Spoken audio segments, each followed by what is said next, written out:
From the CyberHub bunker and studio, you're tuning in to the CyberHub Podcast. And now for your host and CISO, James Azar. Well, good morning, security gang, and welcome to another episode of the CyberHub Podcast. We are having some feed issues from our streaming provider, which is why we're running a little bit late this morning. So I do apologize if we do get kicked off. We'll be back. We've been trying to kind of get this feed solid, and our stream provider is on this now. So I apologize for everyone. You may have seen multiple notifications come through. So good morning. Welcome to an exciting show. I see everyone, Chris, Karen, all of our friends on YouTube, all of our friends on Twitch, Twitter, and Facebook. Good morning to everyone tuning in. Thank you for all your comments. I do appreciate it. Again, we're having some stream issues, so hopefully this stream doesn't get cut off again. So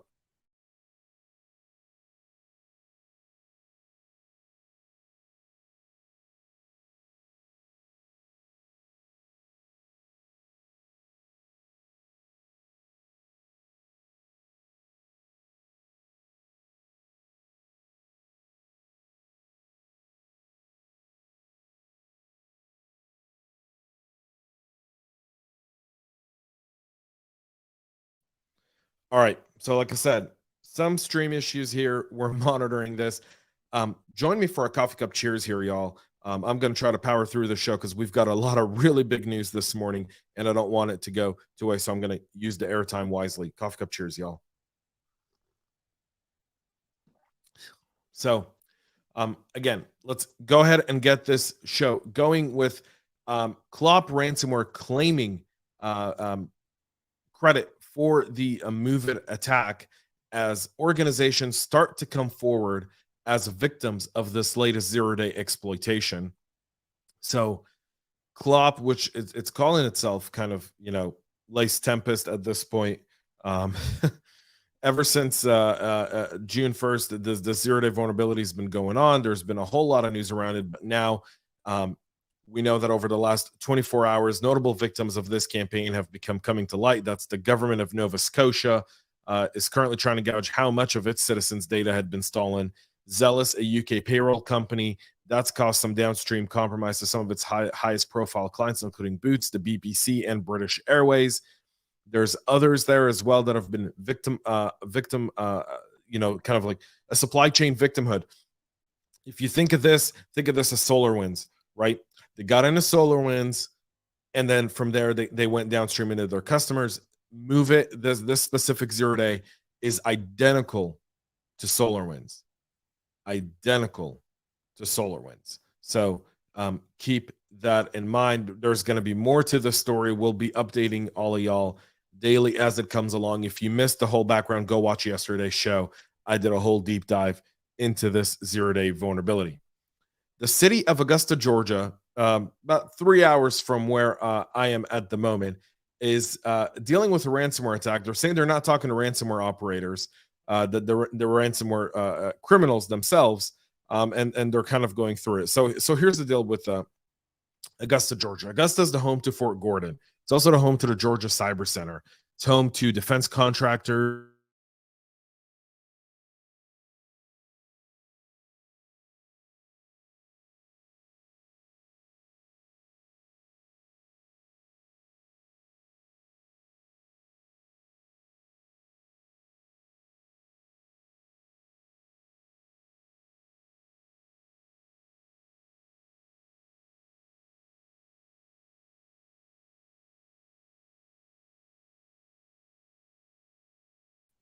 All right, so again, we're having feed issues here. I'm sorry about that. We're getting kicked out of the studio. It's not an internet issue on our end. It's the stream provider, so I do apologize. So the city of Augusta is home to Fort Gordon. It's home to the Georgia Cyber Center. It's home to defense contractors. This ransomware, by the way, is significant simply because every single soldier that operates in Augusta, of its 200,000 citizens, many work in Fort Gordon. Many are people who've moved from Fort Meade to Fort Gordon as NSA and U.S. Cyber Command have moved most of the bulk of their operations into Fort Gordon, Georgia. This ransomware is no small feature. It's not just another city under a ransomware attack. It's the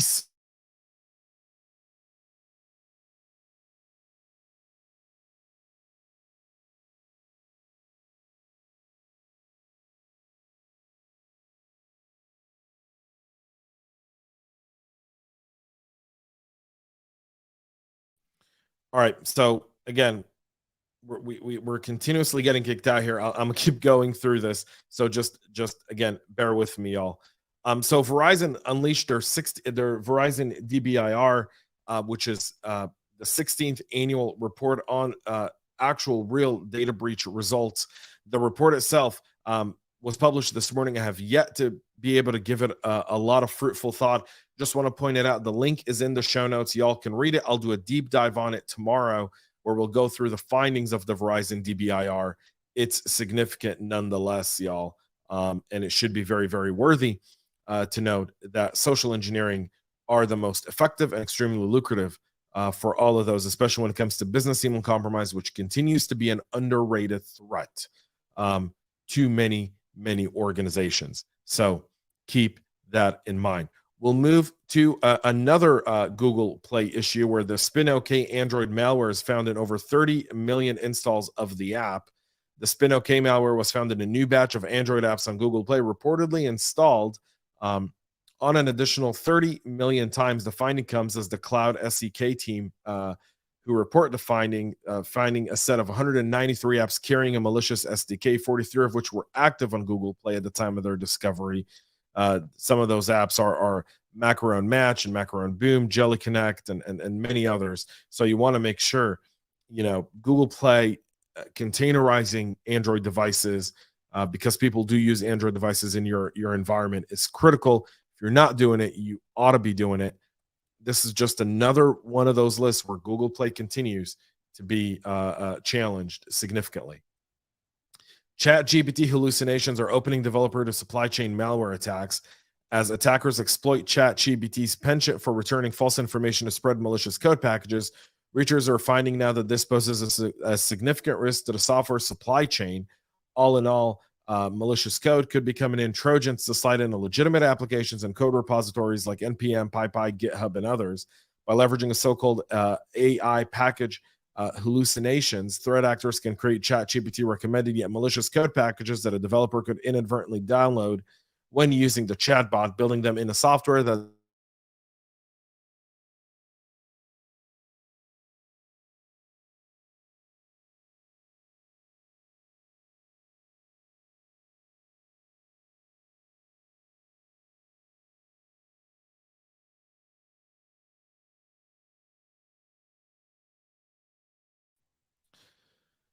this is going into software that's being widely used, according to researchers from Vulcan Cyber's research team. And artificial intelligence, a hallucination is plausible response by the AI that's insufficient, bias, or flat out not true. This could actually take place. We've seen it. We've actually played around with this.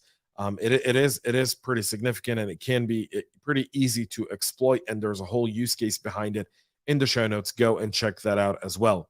Google patches a third 0-day with Google 1.14 security update.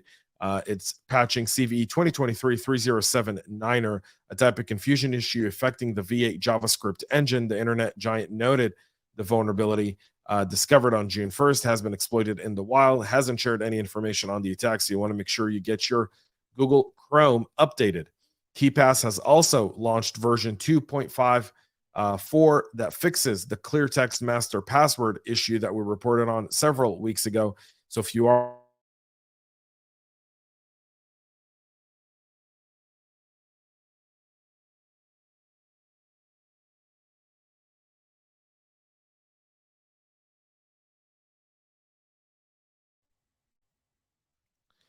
using KeePass, you want to make sure to get that taken care of as well.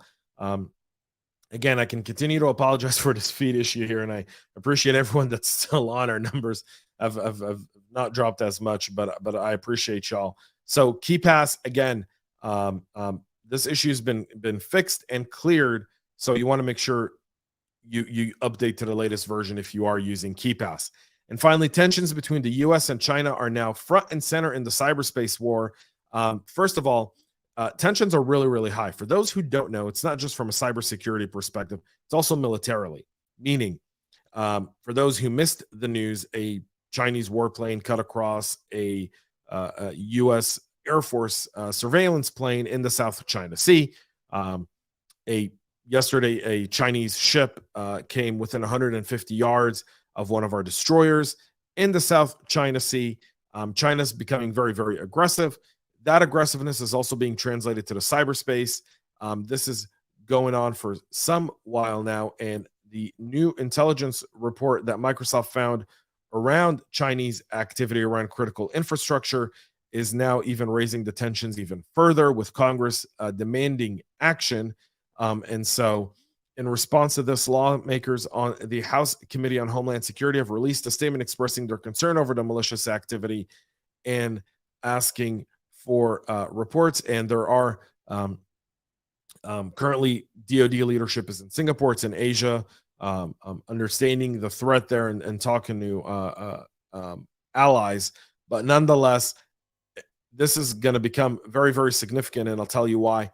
China's going to start to use cyber as a significant battlefield, and they're going to deploy North Korea and Iran to do the biddings on their behalf. That's how China typically operates. They don't do it themselves. They'll send out their lackeys, and then they'll use that as a bargaining power. That's the Chinese way of doing it. So there's that as well. Keep your eyes out for Chinese activity.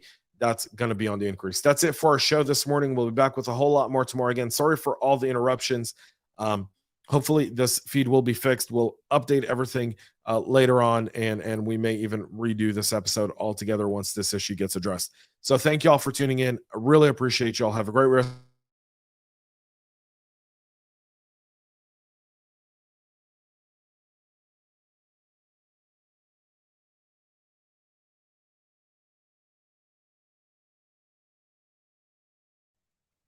And most importantly, y'all, stay cyber safe. Sorry, this has been one challenging show this morning. Y'all, take care. We love feedback, so make sure to connect with us on social media and subscribe to our podcast on your favorite podcast listening platform.